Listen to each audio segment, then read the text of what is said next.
I always wanted a little brother. Growing up, I begged my parents for one. My earliest memory was in kindergarten. Time went on, and no baby brother. By the time I knew it, I was already in the 4th grade.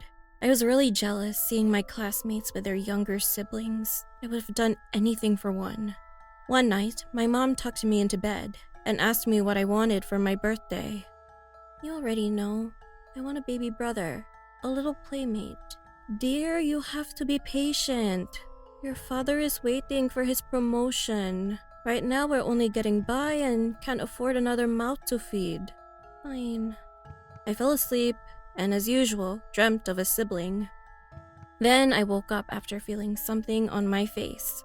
Boop! Got your nose! Who are you? Who do you think I am? Wait, am I dreaming? Are you my new baby brother? I clearly had no idea where babies came from at the time. I got a closer look at the little guy. He was really small, definitely the size of a baby, but he was also shriveled up and had a long beard and a cute pointy hat on his head. We talked a bit till I fell asleep. And in the morning, he was gone. Maybe it was a dream after all. That afternoon, I was playing by myself. I was getting bored. I turned around to go to my toy bin, and suddenly heard a whisper. Hey. I turned around, and no one was there. So I just said hi back, but no response. So I headed back to my toy box when I heard my closet door slowly creak open. I turned around. The little guy walked out. I immediately became so happy. Baby brother? He said that he had been waiting a long time to see me. I feel like mother and father don't want us to meet. Hush, you are my baby brother, and I will love you forever and ever. He would tell me not to tell anyone about him, that he was still a little secret. I would come home after school and immediately run to my room to play. He'd keep me company while I played with my Barbie dolls and tea set. I loved spending time with him. I asked him if he wanted to play Barbie with me, and he said Barbie was dumb. He said he could take me to a magical place where I'd always have playmates and never be bored. It sounded pretty cool. I asked him where it was. Oh, it's outside of the forest near your house. I will take you there tomorrow. My Lola told me never to go there. Don't listen to her. Listen to me, your baby brother. Okay. The next day, he appeared in my room, and while my mom was cooking, I snuck outside and followed him to the entrance of the forest. Immediately, I felt something was wrong. I kept hearing my Lola's words inside my head, warning me not to step foot in the forest. Come on! It's just behind a big tree over there. I'm sorry, I can't. We can play more in my room, though. No, you have to come with me. But suddenly, my mother called me in to eat. Anak, come in. Lunchtime. Follow me. We can play together forever.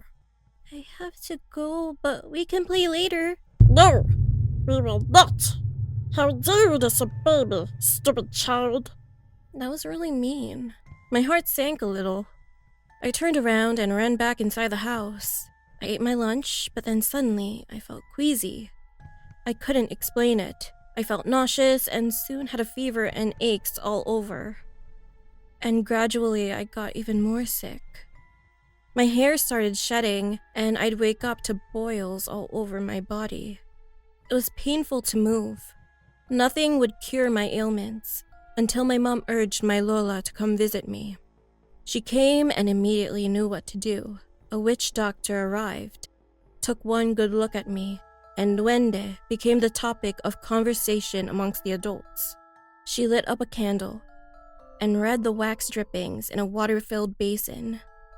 She confirmed it was a duende and revealed that I had been playing with one. My Lola scolded my parents. I told you, you should have blessed the house when you moved in. Now look what happened. So, shortly after, they contacted our priest, invited the neighbors over, and performed a house blessing by slaughtering one of our chickens from outside, drawing crosses on every door with the blood, and sprinkling holy water in every room. Soon after, everything went back to normal. My skin was clear, my hair was starting to grow back, and we were a happy family. My father eventually got the promotion, and I was actually glad I was the only child. Until one day, my parents announced the news that I was going to have a sibling, and I prayed to God that this one would be less problematic.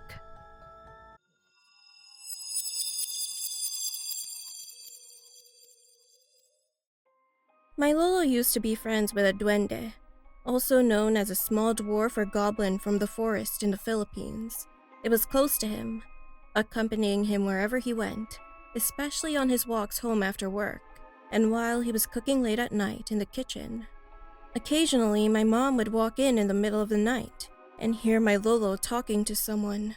She assumed he was talking to my lola, but when she entered the kitchen and only saw her father, she asked, "Tatay, who are you talking to?" He told her that the duende was visiting. My mother never saw the creature though, only he could. These creatures very rarely reveal themselves to humans. As a little girl, my mom was very curious and wanted to know all about the duende. My lolo let her in on his secret, but he told her not to tell anyone because then everyone would think he was crazy. She would laugh whenever he told her stories about his little friend, like how he enjoyed riding on his shoe on his commutes from work. The duende had human-like features and could fit in the palm of his hand. He described it as being a tiny person. Although the creature was very small, it looked old and wrinkly. It had a long nose and a long, pointy beard. It also wore a hat. One night, my mom woke up after hearing yelling. She followed the sound to the kitchen and stood in front of the door, trying to make out what was happening. She heard my lolo arguing, except it sounded as if he was yelling to himself. At that moment, my mom thought he was going mad. But she knew, or at least believed, what he had told her, that he could see the duende. She didn't want to interrupt, so she just went back to bed. The next day, my mom asked him why he was yelling and cursing. He was very upset. Apparently, the duende and him got into a fight because he refused its gift. It is said that if you are friendly with the duende, they might offer you something, power or riches. It tried to give my lolo the ability to become an arbalario, or witch doctor, and cure the sick. My lolo got really upset and cursed at it. He knew the repercussions of accepting this kind of gift. There would be a price to pay. His family could suffer misfortune or sickness. As a religious man, he also knew that accepting the gift would mean turning his back on his faith. He asked for advice and was told not to accept it, or else he will become insane and become the laughing stock of their hometown. He yelled at the duende, saying he didn't want the gift and that he didn't want to become a crazy man. Fortunately, the duende wasn't a malicious one, so when he rejected it, it just disappeared. I learned that a malevolent duende is more common in the Philippines. They can inflict pain and death if you disrespect it.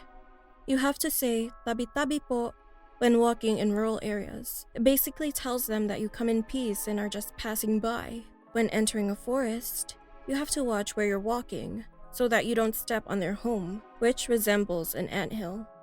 If you step on a duende's home, they will curse you, kidnap you, and you can become really sick or even possessed. The only way to avoid or overcome the sickness is if you make a peace offering.